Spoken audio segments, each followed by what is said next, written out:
Assalamualaikum warahmatullahi wabarakatuh. Halo semuanya, salam literasi. Perkenalkan, nama saya Meli Marleni.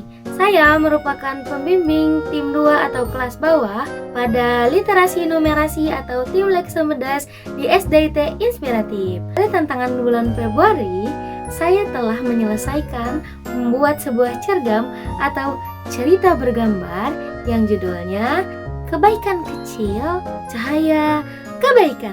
Nah, ini dia cergam atau cerita bergambar yang telah saya buat.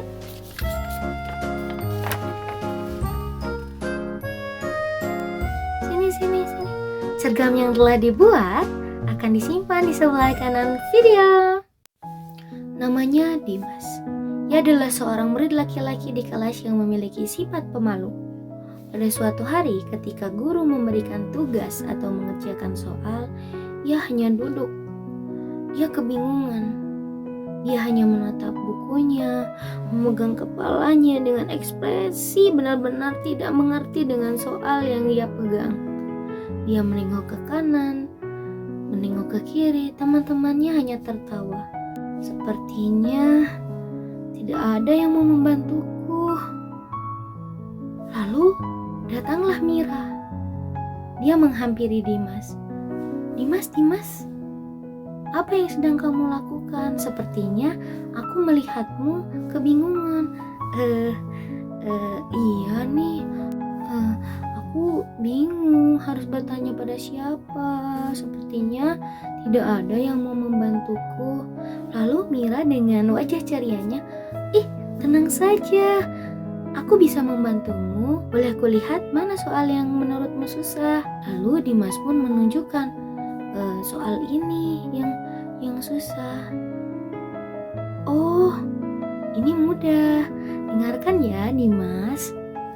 Beberapa menit kemudian ketika Dimas mendengarkan penjelasan dari Mira, dia mulai tersenyum. Oh, ternyata setelah dipahami soalnya mudah untuk dikerjakan.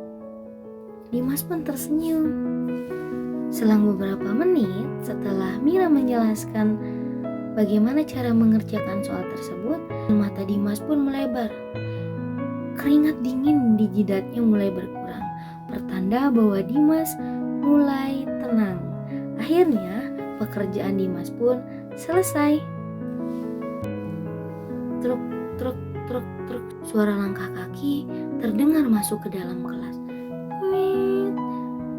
Pintu kelas pun terbuka.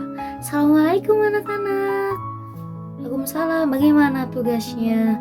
Sudah selesai belum? Kalau sudah selesai, coba kumpulkan di meja ibu ya semuanya. Anak-anak pun berlari menyimpan tugas mereka di meja gurunya. Selang beberapa menit, semua anak dipanggil satu persatu. Tibalah guru tersebut memanggil nama Dimas. Dimas pun maju ke depan untuk mengambil buku yang telah dia simpan di meja gurunya. Wajahnya berseri-seri.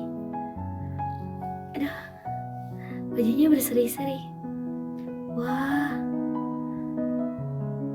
Mira pun menyapa Dimas. Bagaimana hasilnya? Alhamdulillah, nilaiku bagus. Terima kasih ya Mira ya, sudah mau membantuku menjelaskan kembali bagaimana cara mengerjakan soal ini.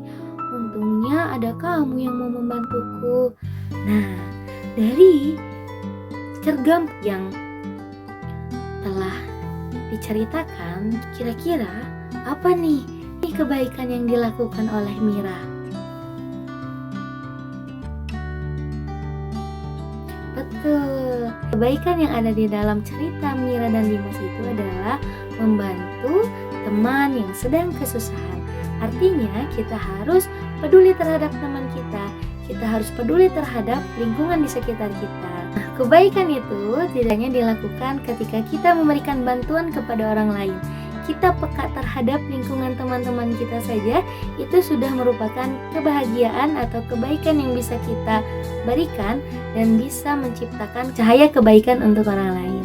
Ada satu tulisan sebelum penutup yang akan saya bacakan, yaitu bahwa ada hal-hal baik yang lahir tanpa suara, tanpa tepuk tangan, tanpa sorot mata yang memuji. seperti senyum yang kita beri pada orang lain yang hampir menyerah, seperti tangan yang ringan membantu tanpa diminta, seperti doa-doa yang diam-diam kita panjatkan. Kebaikan kecil itu sering dianggap sepele, padahal di hati yang gelap, ia bisa menjadi cahaya. Ketika Dimas berpikiran semua temannya tidak ada yang peduli, kebaikan kecil yang dilakukan oleh Mira membuat hatinya bahagia. Sekian cergam atau cerita bergambar yang saya buat. Mohon maaf apabila banyak kesalahan kata atau menyinggung seseorang. Mudah-mudahan video ini bermanfaat dan semua yang menonton suka ya. Sampai ketemu di tantangan berikutnya. Dadah, salam literasi. Wassalamualaikum warahmatullahi wabarakatuh.